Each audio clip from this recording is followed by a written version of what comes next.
Hello everybody, and welcome to another video of Mixed Mowers and Mower Man. Hope you're doing well. In today's video we're going back to that 13 job lot I had, and one of the 13 I couldn't even start up because the pull cord was snapped.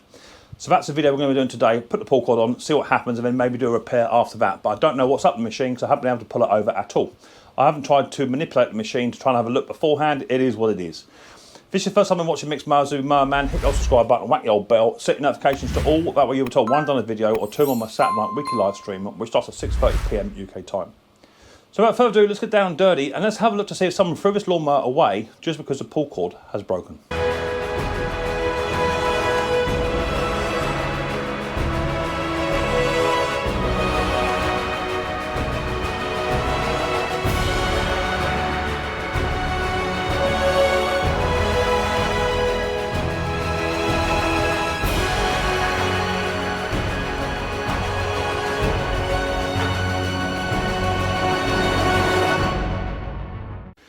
Right, here's a mower, and it's in really good nick for what it is. It's missing a bit of its hardware, but I've got some spare hardware, just got it out off of another machine. It's a, what year is it, 2015 mower. So it's done a few hours, but I've got a bit of hardware here which I wanted to put on because all these handles have just been cable tied on. Whether or not it's a fellow who actually get these machines off or whether it's a previous owner, I've got absolutely no idea at all. So all I want to do first off is just literally just put this hardware on, just so we can get the handles to go up into its position. I've got that.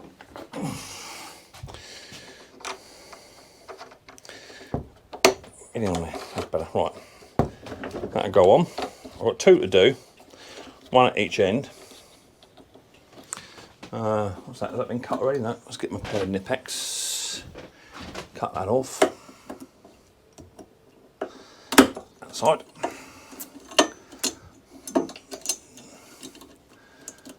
Come on, that's it. Get rid of that.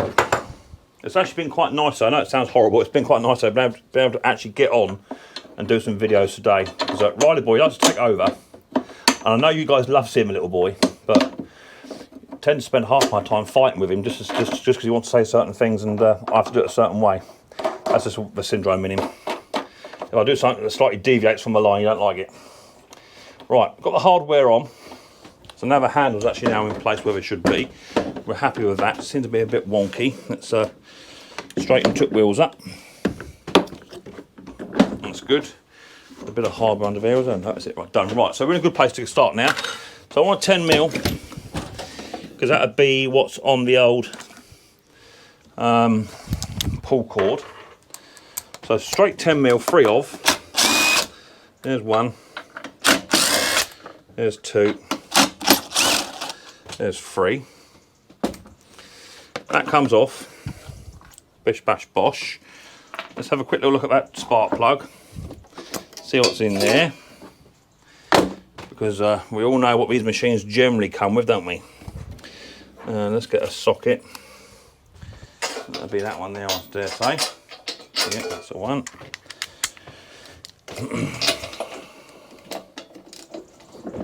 Cool. That was on there. Let's take that plug out. See what we got.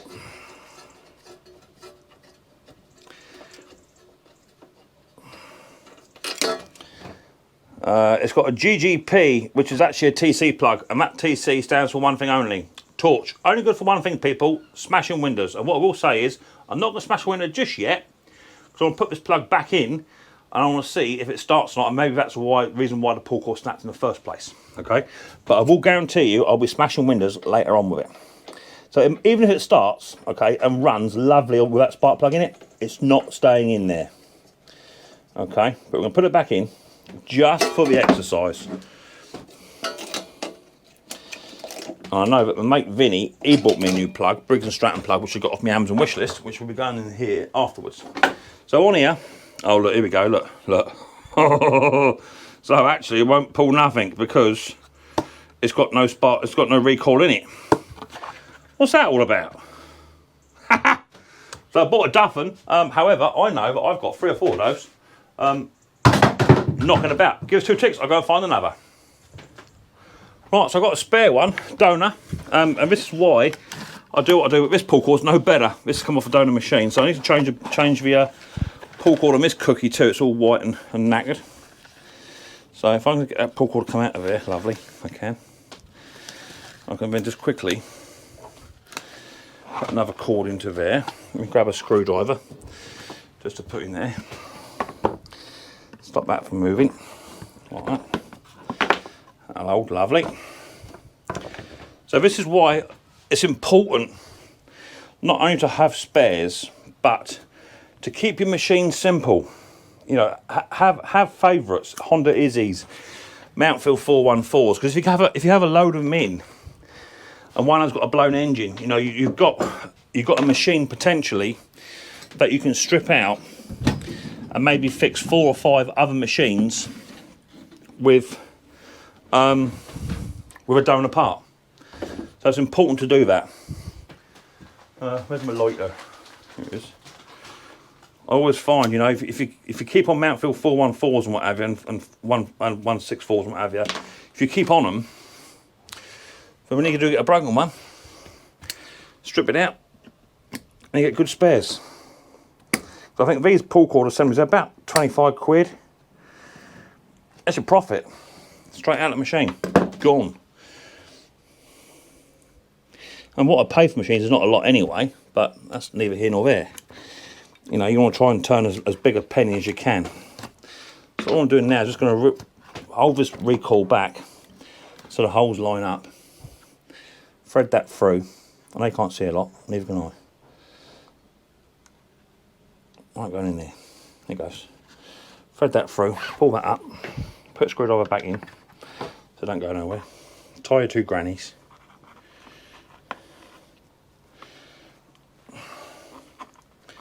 So the question is, did someone throw it away just because a pull cord snapped or pull cord broke?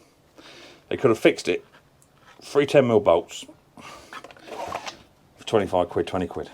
Right. So we're now going to let that recoil back up.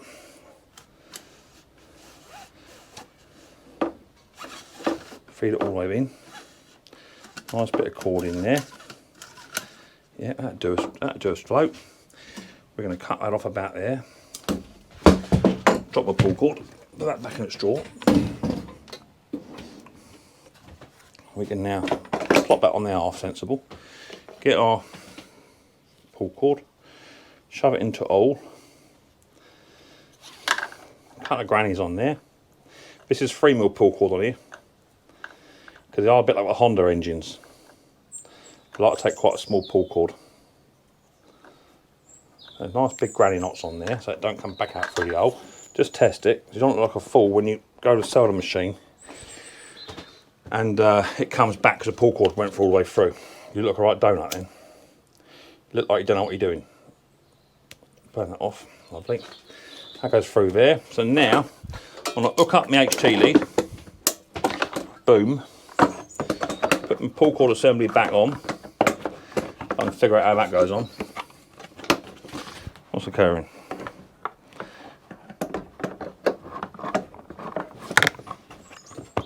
What's going here? What's on there? Is that different? Is that a different model? Can't be. That's got to go in there. That's it. Right. Got 3 10mm to go on. I don't know if there's any fuel in here. I doubt there is. The primer bulb looks all right. Could be a quick vid. Did someone just throw it away because the recoil assembly broke? And you can get these on eBay, Amazonian, scrap garage, you know, wherever you get your stuff from. So, any fuel in there? No, nothing. Completely bone dry. Let's bring that pull cord up the top here, so it's out of the way. It turns over now. I suppose that's something. I'll put a 10mm on there as well, Mick, because can't get that to run. So we'll just loosen that off a touch. So I want that pull cord to sit up here. See, it helps the older folks out.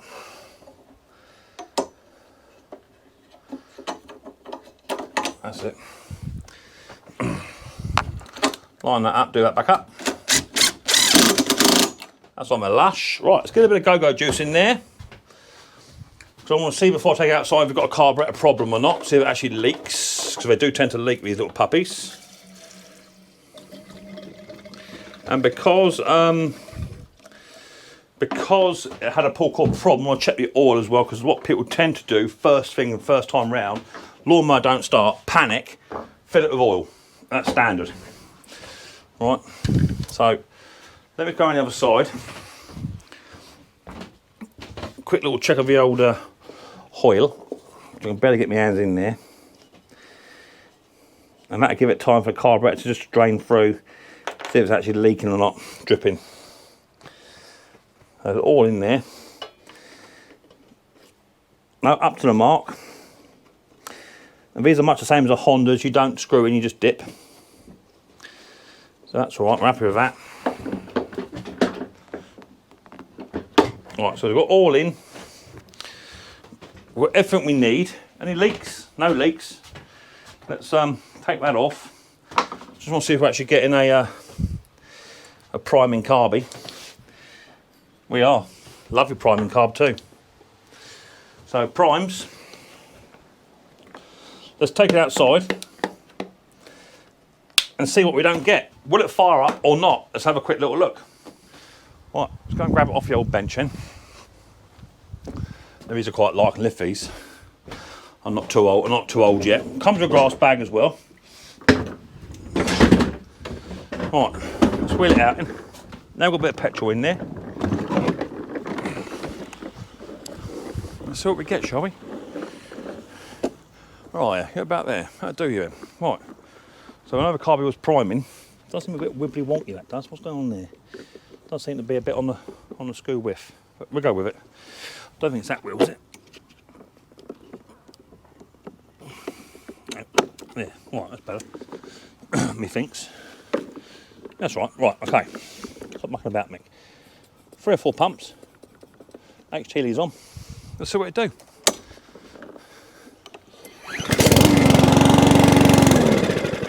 Okay, so that's standard. So we're going to try and encourage it now to stay running. So I'll prime it, I'll pull it, and I'll whip back round and keep pumping it again. Just to try and keep it running.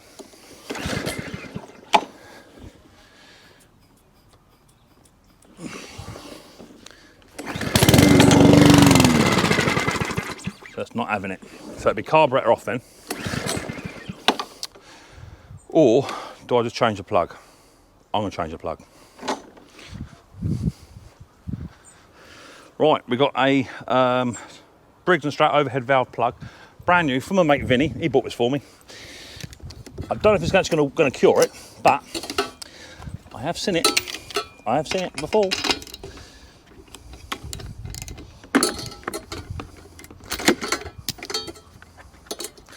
Let's take the plug out. And that's the same TC plug like we had earlier on. I'll wind that Briggsy in.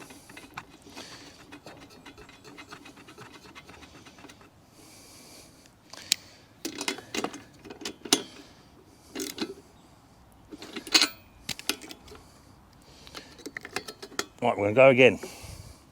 It may not fix it, it may do. We shall see. Pump, pump.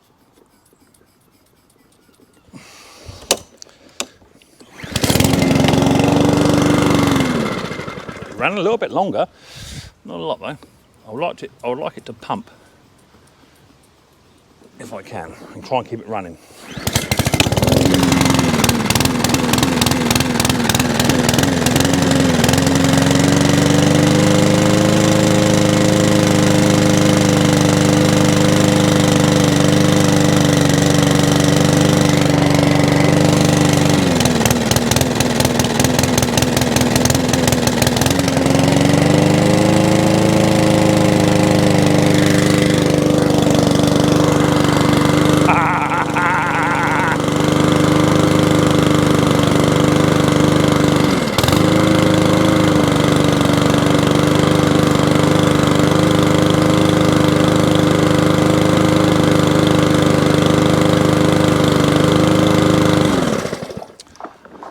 said it once, and I'll say it again.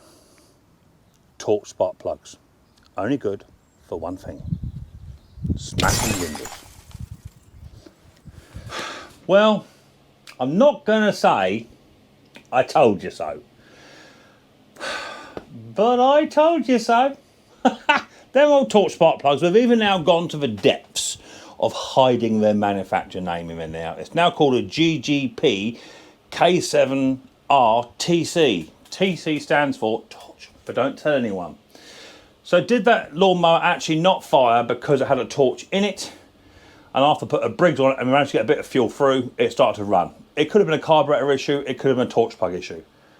I'm going to go with torch plug issue, only because they're absolutely shocking. Yes, I know there are some people in the world that like them, and I am aware that some people in the world do get a bit uptight when I keep mentioning about torch plugs. But the evidence is there. The lawnmower started and it stopped. It started and it stopped, and I tried to pump it on the torch plug. I put that brand new one in that my mate Vinny sent me. I get a couple of pumps, it stalled, give it a couple more pumps, primed it through, and away she went. So what I might do, just for argument's sake, is now try and put that back in and try and start it again, and to see if it actually cuts out again. I could do that, but do you know what? I'm not going to waste my time. If you like the little episode of Mixed Mowers and Mower Man repairing that little Mountfield 414, which I believe was actually thrown away because the pull cord actually broke, or possibly the spark plug possibly failed as well. But they do tend to do that quite a lot on these little Mountfield 414s. But I like them, and I like them a lot. They sell very well because of the small gardens, as I said, in my area. And the older people like them because they're very, very easy to pull. And once you shine them up with a bit of the old Revive It or a bit of WD-40, they absolutely pop in the sunlight. It probably won't sell this year. I have to drain it out of fuel and get it run again next year. But hey-ho, that's what it is. And it gives you guys and girls some fantastic content from the Mixed Mowers, the Mower Man. I look forward to the next episode of Mixed Mowers very, very soon. But until then, people, don't forget, much more importantly, take her easy.